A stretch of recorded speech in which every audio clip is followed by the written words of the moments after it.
김정은 정권의 철도 미사일 기지화에 악용될 우려가 있는 북한 철도 현대화 사업에 국민의 혈세를 왜 쓰려는지, 어디에 쓰려고 하는지 야당으로서 당연히 묻지 않을 수밖에 없었습니다. 따라서 국민의힘 소속 의원들은 오늘 북한 철도 현대화 관련 예산 삭감이 받아들여지지 않았으므로 퇴장할 수밖에 없다는 것을 밝혀놓은 바입니다. 잠시 우리 유경영은 한 말씀 하시죠. 아니 의결을 거친 겁니다. 또 남북의 협력 사업 모든 것이 북에 의해서 악용당할 수 있다는 이런 잘못된 관점에 기인한 것이 아닌가 좀 유감스럽게 생각하고요. 그리고 설사 반대 의견이 있다고 하더라도 그렇게 발언하고 일방적으로 퇴장하는 것은 좀 납득할 수 없는 태도라는 점을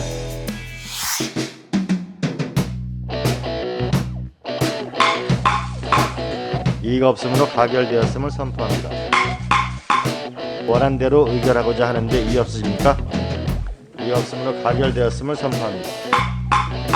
남북협력기금 운용 계획안에 대해서는 감액 없이 한반도 통일비례센터 운영 5억 8,500만 원, 병역 기반 50억 2,800만 원, 세 건의 세부 사업에 걸쳐 합계 107억 1,300만 원을 증액하는 것으로 수정 의결하였습니다. 다음은 토론 순서입니다. 지금 예산안 심사소위원장의 심사보고한 내용을 질의할 의원님이 계시면 말씀하여 주시기 바랍니다.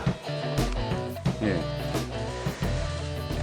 김정은 정권이 지난 9월 15일 철도를 이용한 열차 발사 탄도미사일 실험에 성공했다고 발표했습니다. 북한이 철도 기동 미사일 발사 방식을 새롭게 도입하려는 것은 이동, 은폐, 발사수단 다양화라는 목적 외에도 일제강점 시기 건설한 철길 터널들이 북한 전역에 구물망처럼 널려있고 자연 통풍 시기여서 습도가 제일 낮다는 장점이 있기 때문입니다. 그리고 북한의 ICBM인 하성 15형의 경우 바퀴가 18개, 하성 16형의 경우 바퀴가 22개나 달린 대형 이동식 발사대에 실려 있어 도로 사정이 열악한 북한에서 이러한 대형 ICBM들이 움직일 수 있는 도로는 한정되어 있습니다. 김정은 정권이 철도까지 미사일 기지화하면서 도로 중심으로 북한 탄도 미사일을 추적하는 한미의 기존 북한 미사일 감시 타격 체계는 전면적으로 수정 보완해야 할 필요성이 제기되었으며 대한민국은 안보상 더 큰 부담을 또 안게 되었습니다. 그런데도 통일부는 북한의 열차 미사일 발사 다음 날인 지난 9월 16일 남북철도 협력이 남북 정상 간의 합의 사항이라면서 남북철도 협력 사업을 계속 추진해 나갈 의향을 밝혀 비난을 초래한 바 있습니다. 통일부는 지난 11월 15일 국회 외교통일위원회 예산결산소위원회에서 남북협력기금에 철도 도로 협력을 포함한 4천억이 넘는 예산을 경협 사업이라는 명목으로 올려놓았습니다. 국민의힘 위원들이 명확한 사업 내역과 산출 근거를 밝히라고 요구하였음에도 비공개 사업이라며 끝내 사업 내용을 제출하지 않았습니다. 여당은 수적 우위를 바탕으로 야당의 의견을 무시한 채 오히려 남북협력기금 규모를 정부 안보다 107억 1,300만 원이나 증액하여 표결 처리함으로써 국회 외교통일위원회 예산결산소위원회에서 유지되어 오던 여야 간 협치를 파괴했습니다. 진정 남북의 평화와 공존, 공영을 원한다면 우리 민족의 공묘를 가져올 북한 핵무기의 고도화, 현대화, 다양화를 막을 필사의 노력을 기울이는 것이 상식이며 책임 있는 정부의 자세라 할 것입니다. 더구나 코로나 때문에 힘들어하는 소상공인들에 대한 지원 등 우리 사회 곳곳에 정부의 재정 지원이 그 어느 때보다 절실한 때에 김정은 정권의 철도 미사일 기지화에 악용될 우려가 있는 북한 철도 현대화 사업에 국민의 혈세를 왜 쓰려는지, 어디에 쓰려고 하는지 야당으로서 당연히 묻지 않을 수밖에 없었습니다. 따라서 국민의힘 소속 의원들은 오늘 국회 외교통일위원회 전체 회의에서 북한 철도 현대화 관련 예산 삭감이 받아들여지지 않았으므로 퇴장할 수밖에 없다는 것을 밝혀놓은 바입니다.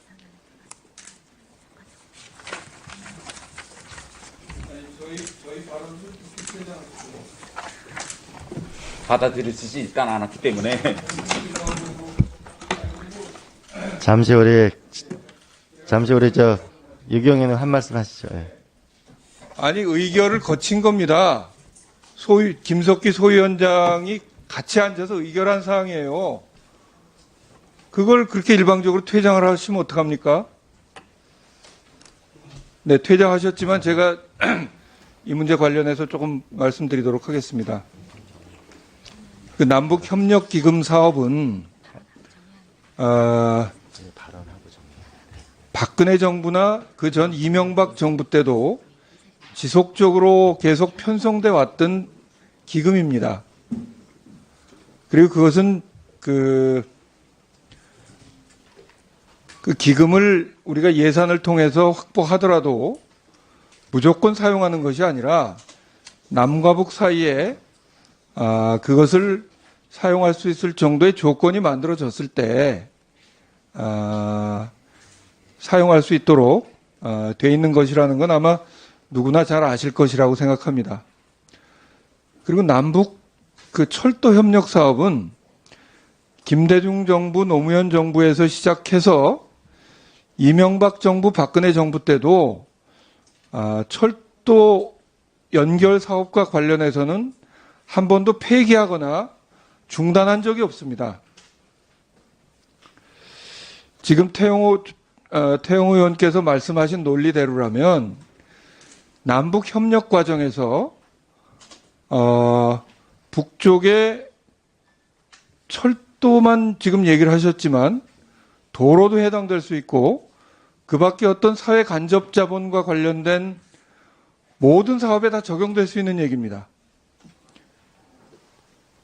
예를 들어서 2007년 14 정상선언에서 삼지연 공항을 만들게끔 남북이 합의를 했습니다. 근데 그 이후에 물론 그게 실현되지 않았습니다만 만약에 성사됐다면 아마 백두산 밑에 삼지연 공항이 만들어져서 우리 남쪽 국민들이 당일로 백두산 관광을 할 수도 있는 그런 합의였는데 우리가 그 공항 조성에 소요되는 예산을 지원하기로 돼 있었습니다. 백두산 관광을 위한 삼지연 공항에 대해서도 만약에 북한이 그걸 군사적으로 이용하려고 하면 어떡하느냐. 만약에 이렇게 시비를 걸면 실제로 남북 사이에 할 수 있는 일이 아무것도 없습니다. 남북의 원활한 그 소통을 위해서 지금 임진각에서 개성까지 도로가 만들어져 있고 그리고 개성 평양 간 고속도로를 보수하거나 하는데 우리 남쪽에서 지원할 수도 있는 것이죠. 아시지만 고속도로는 활주로로도 이용될 수 있는 일인데 그거를 만약에 그런 도로 협력 사업이 이루어졌을 때 그 북한의 군용 비행기들이 활주로를 이용하는 거기 때문에 그거 안 된다. 만약에 이런 논리라면 남북 간에 협력 사업은 할 수 있는 것이 아무것도 없습니다. 그런데 지금 철도 협력과 북한의 철도 발사 미사일 문제를 바로 연결시켜서 그러니까 안 된다 하는 것은 그 기금의 성격을 좀 잘못 이해한 일이기도 하고 또 남북의 협력 사업 모든 것이 북에 의해서 악용당할 수 있다는 이런 잘못된 관점에 기인한 것이 아닌가 하는 생각이 들어서 좀 유감스럽게 생각하고요. 그리고 설사 반대 의견이 있다고 하더라도 김석기 소위원장 주재하에 원만한 합의에 이뤄서 표결 없이 만장일치로 처리되지는 않았지만 표결을 거쳐서 소위원회 안으로 오늘 상임위에 제출된 것입니다. 그런데 그렇게 발언하고 일방적으로 퇴장하는 것은 좀 납득할 수 없는 태도라는 점을 말씀드리고 또 소 위원장을 비롯해서 다수의 분들이 지금 해외 출장 관계로 오늘 참석 못하신 것도 사실은 좀 유감스러운 일이라는 점을 이 자리를 빌어서 말씀드리겠습니다. 네, 유경 의원님 수고하셨습니다. 잠시 이 부분에 대해서는 정리를 좀 하겠습니다. 국민이 정치를 걱정하지 않도록 좀 우리가 좀 각별히 노력했으면 좋겠고요.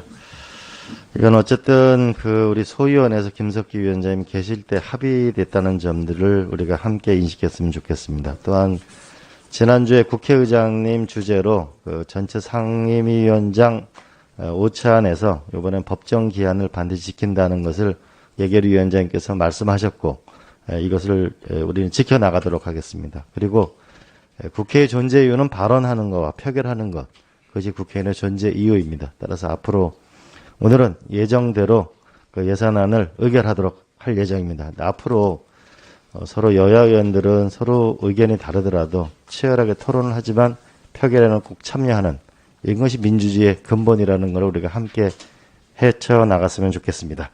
잠시 쉬었다가요. 10시 50분에 계속하도록 하겠습니다. 정회를 선포합니다.